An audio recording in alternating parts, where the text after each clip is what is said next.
In the most shocking twist of this century, our heroic group is once again on the run from Crone's minions, because apparently running away is the only thing they are good at. Willow uses flames from his wand to hold them off, but of course they are quickly surrounded, and because they are just the luckiest bunch of misfits in this universe, their only option is to head into the haunted Wildwood.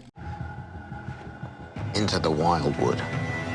Well, what about the, perils of the Wildwood? What perils? People say there's something in the air, the trees, the water, that makes you never want to leave?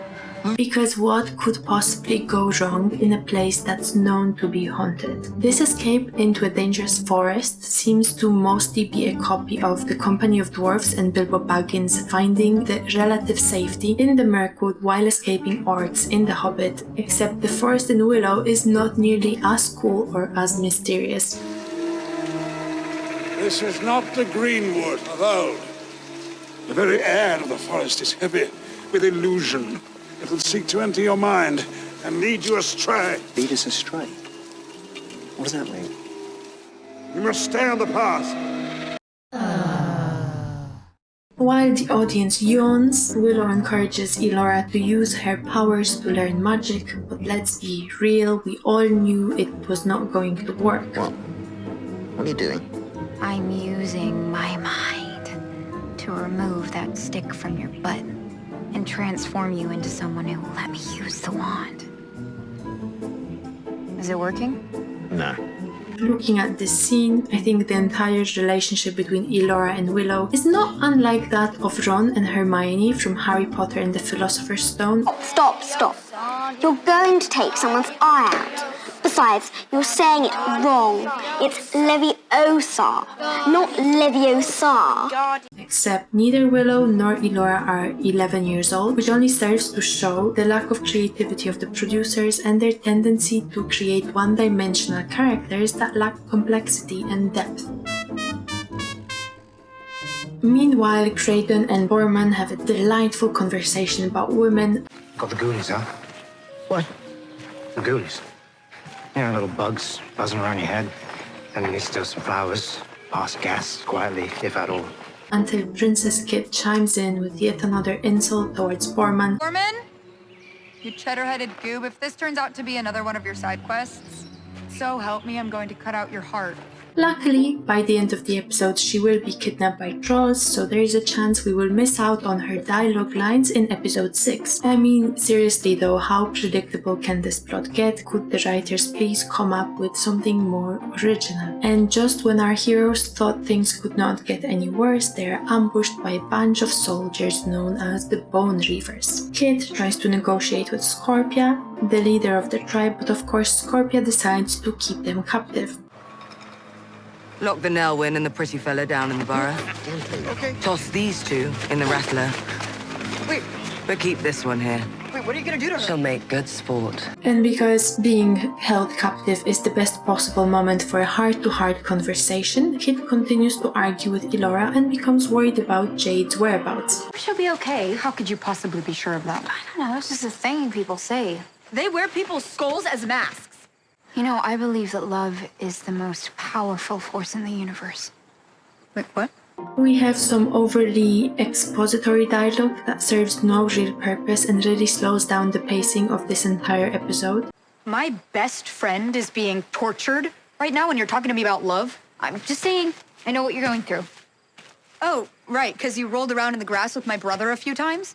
I wish the writers could come up with something more interesting and meaningful in terms of character interactions instead of just engaging in box-ticking exercises. But do not worry, Elora comes to the rescue with a wand and manages to bust them out. Avagadoo. Well, that can't be good. No, it cannot. Of course, as you would expect, they're immediately surrounded by Bone Reavers again. But it's not a problem because Kit just demands that Jade should be released. Cut her loose. But then there is a fight. It turns out that Jade is Scorpia's long-lost sister. That mark on your neck, where'd you get it? On Charles' 100th day, it's seared with its family's mark, so they remember where they came from. Isn't this a thrilling revelation? This is my father's mark. The mark of Kale. He was the first bone reaver. He had 15 children. You and I are the only ones left. Who would have thought that Tiraslin and Galadorn, the oh-so-gracious and benevolent figures in Jade's life, were actually just using her as a pawn in their ongoing battle with the Reavers. Your mother was killed by the Rangers that kidnapped you and took you to Tiraslin. And let's not forget the spine-chilling revelation for why they took her in. It seems they took her in to essentially steal a piece of Reavers' future and turn one of their own against them. Why take me with them? What better way to prevent an uprising than to steal their future? But at the end of the day, all of this is just a matter of perspective. I mean, how many times have we heard a line like this? Can we please have some nuance in their interpersonal relationships? Raise children to believe their captors are their saviors. Make them loyal. Make them soldiers. At least Scorpia throws a massive party to celebrate Jade's return to her own people, where everybody can sing, dance, consume drugs, and kiss each other, and we are served so much cringy dialogue. I will not show it to you, let's just move on. But I am left wondering, how did this bunch of forest freedom fighters who wore human skulls change into truth plum devouring and party animals? Till the break of dawn! What is it? I don't know, delicious looking fruit, live a little. But wait, it does get better. Kid had a hunch that Jade was a Reaver all along, but decided not to say anything because that would have sounded preposterous. Oh Jade, another one-dimensional character making questionable decisions just to move the plot along. How original. Also, so much for being a supportive friend, Kid. Let's not forget the moment where Graydon and Elora cleared the air, with Graydon explaining that his possession and efforts to banish Elora's soul at Nockmaar were in his fault. I mean, how many times are we going to revisit that event? Can we just please move on? So it wasn't you that killed your brother, and it wasn't you at Nockmaar either? Yes, but neither time. So who are you? I guess I'm still trying to figure it out. Okay. Let me know when you do. Thankfully, Elora shows the power of forgiveness and we're allowed not to mention this again. Let's not forget the advice from Elora to Kid on how to win Jade back. Apologize for being the oppressor in this situation. Yes. What do I do? Talk to her. And apologize. For what? It doesn't matter. Just say the words. I'm sorry. Tell her that you understand. Tell her that you want to get better. Please, can we just move on to the part where something actually happens? How many boring conversations do we have to witness in a single episode? But don't worry, Kid finally understands and wins Jade over. Jade. All I care about is you.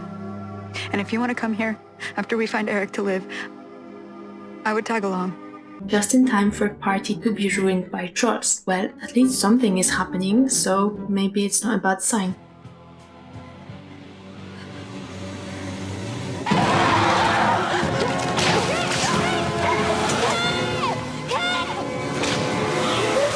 It looks like episode 5 of Willow is just another predictable and formulaic episode, filled with one-dimensional characters engaging in box-ticking exercises rather than genuine personal growth. The pacing is slow, there is a lot of cringy dialogue that is just painful to sit through. It is a shame that the writers continue to rely on tired old tropes and cliches rather than offering new ones in interpersonal relationships between these characters. There is a predictable plot, there's lack of individuality in the characters, and it's just so hard to care about what's happening on the screen. I think, yes, there are a few funny comments from Willow, but this show really needs to step up its game and give us something fresh and better than what we have been served until now.